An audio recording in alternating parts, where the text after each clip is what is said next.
यहाँ लेकर के आया है। हम इनके आने पर इनको मुबारकबाद पेश करते हैं और दिल की गहराइयों से इनका इस्तकबाल करते हैं। मेरे दोस्तों, हमारे इस मंच पर अगर एक तरफ अखबार चलाते हैं माशाल्लाह और काम कर रहे हैं इस मैदान में, उधर सीरीज से हो और अनुशासन में बैठो, मेरे बात करने का। आज जब शुरुआत हुई और इस विचार की शुरुआत हुई कि हमको एक लौ जलानी है, हिंदू मुसलमान की एकता की लौ जलानी है, तो मुझे आज़ादी का वो दौर याद आया। और देश की रवायतों ने, इस देश के इतिहास में देखा है कि जहां क्रांति के लिए, जहां समाज को एक रखने के लिए अगर एक शहीद रामविलास मिश्र आगे आया तो सन में अशफाक उल्लाह के साथ थे। इस देश के दौर में वो देखा है जब पाकिस्तान ने हमला किया तो परमवीर विजेता अब्दुल वीर हमीद अपनी जान की परवाह न करके उन टैंकों को उड़ाने आगे चला।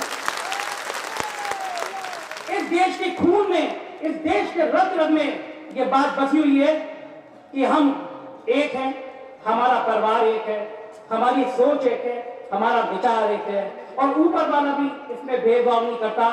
जब सूरज की पहली किरण निकलती है तो वो उतनी ही तपिश हिंदू के घर में देती है जितनी तपिश मुसलमान के घर में देती है। ये देश, ये बहती हुई गंगा, ये बहते हुए समुद्र के किनारे, सारी प्रकृति ने हमको जितना हक दिया है वो इसलिए दिया है कि ये मुल्क हम सबका है और कोई हमको इससे अलग नहीं कर सकता। जब बात आती है कि हमको सिर चढ़ के बदला लेना चाहिए या आवाजें उठती हैं कि हमारे साथ ऐसा हुआ तो हमें भी जवाब देना चाहिए, तो मैं एक छोटा सा किस्सा याद करता हूँ। मेरी जिंदगी में बड़ा प्रेरणा का स्रोत बना वो कि एक संत नहा रहे थे, समुद्र में डूब रहे, एक बिच्छू को देखा उन्होंने, बिच्छू को हाथ में उठाया, बिच्छू ने डंक मारा, उन्होंने छोड़ा, फिर गिरा, फिर उठाया, फिर डंक मारा, छोड़ा, 10 बार ऐसा किया। एक व्यक्ति उधर से गुजरा, उन्होंने कहा संत जी क्या कर रहे हैं, ये बिच्छू डंक मार रहा है और आप इसको फिर उठा रहे हैं। उन्होंने कहा ये मर रहा है तब भी ये अपना स्वभाव नहीं छोड़ रहा है, तो मैं संत होकर अपना स्वभाव कैसे छोड़ सकता हूँ। ये संत होना हमारे देश की आत्मा में बसा हुआ है। मदनी साहब, आप जिस आवाज के साथ आपकी आवाज को खत्म करने की क्या क्या कोशिश नहीं की गई, ये इस देश के सेकुलर लोग अच्छी तरह से जानते हैं और वो समझते हैं कि आपकी इस आवाज को रोकने की क्या कोशिश की गई। लेकिन यहाँ बैठे हुए हजारों लोग इस बात के गवाह हैं कि आपकी आवाज और बुलंद हो रही है और देश के कोने कोने में पहुंच रही है। ये देश पूरी तरह से हिंदू और मुसलमान, ईसाई और सिखों का बंटवारा है। यहाँ पे अगर ये नहीं होता तो शकील बरयूनी जैसा एक आदमी शायर नहीं लिखता मंत्र पढ़ खरी दर्शन को आज, और इकबाल नहीं लिखता सारे जहां से अच्छा हिंदुस्तान हमारा। अगर आज लोग कहते हैं कि मुसलमान इस देश में सबसे ज्यादा महफूज है तो वो हिंदुओं के कारण नहीं, मुसलमानों के इस कारण है कि मुसलमान कहते हैं कि ये देश हमें अपनी जिंदगी से प्यारा है, हम इस देश की जमीन पे पैदा हुए और यहीं मरेंगे। जिन लोगों ने अपने आप को खुदा होने का अहंकार किया वो उनके इतिहास के पन्नों में आज उनका नाम लेने वाला नहीं है। एक शेर मुझे याद आता है, वो शख्स जिसको खुद को खुदा होने का यकीन था, वो शख्स जिसको खुद को खुदा होने का यकीन था, आज पता नहीं इतिहास के किन पन्नों में घुल गया, उसके खानदान को भी नहीं पता था। आज ये लौ जो चल रही है, मुझे यकीन है ये लौ जलेगी। लखनऊ के लाखों लोगों की आवाज आज पूरे मुल्क में गुजरेगी। हम एक थे, एक हैं और एक रहेंगे। बात बहुत खुशी की हुई थी, मेरे एक साथी ने बहुत संवेदनशील मुद्दा उठाया था। जी बिल्कुल मदनी साहब, मुझे दुर्भाग्य है कि मैं मीडिया से हूं और आज मीडिया भी सवालों के घेरे में है। आज मीडिया पे भी लोग सवाल उठाने लगे हैं, लेकिन मैं अपने मीडिया के उन समुदाय के लोगों की तरफ से आपको यकीन दिलाना चाहता हूं कि हम सब आपके इस साथ में हैं। गौ विषु की बात, बड़ी संवेदनशील बात मेरे एक सज्जन ने उठाई थी। मुझे आज तक मेरा कोई एक साथी मुसलमान नहीं मिला जिसने ये नहीं कहा हो कि गाय हमारी माँ के समान है, गाय हमारे लिए सबसे प्यारा पशु है। कौन करता है ये बात? कौन गाय को काटने की बात करता है? इस पूरी बिरादरी में एक व्यक्ति नहीं होगा जो गाय की रखवाली के लिए हिंदुओं से कम आगे आने को तैयार होगा। आप इन चेहरों को पहचानिए, आप उन व्यक्तियों को पहचाने जो आपको इन सवालों पे खड़ा करते हैं। और मैं एक और आखिर में एक अहम बात करना चाहूंगा। मैंने कई प्रेस कॉन्फ्रेंस में कई मुअज्जिज लोगों से बात करी। मदनी साहब, आप समझ सकते हैं मेरी पीड़ा।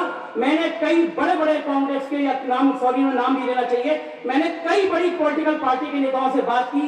आप हमेशा मुसलमानों को वोट बैंक को समझते हैं। जस्टिस साहब ने बहुत अच्छी बात करी।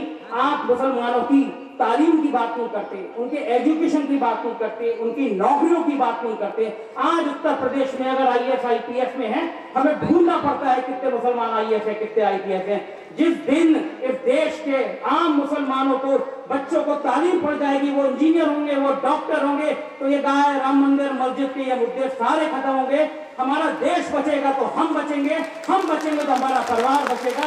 मुझे यकीन है ये लॉ चलेगी और पूरी जोर शोर से चलेगी। जय हिंद। अब इसके बाद कानपुर से को देखा है कि अपने दिल की आवाज को शेर की तरह गरज करके इंडिया दलित पंथ पैंथर कानपुर के सदर जनाब धनी राव साहब वो तशरीफ लाए।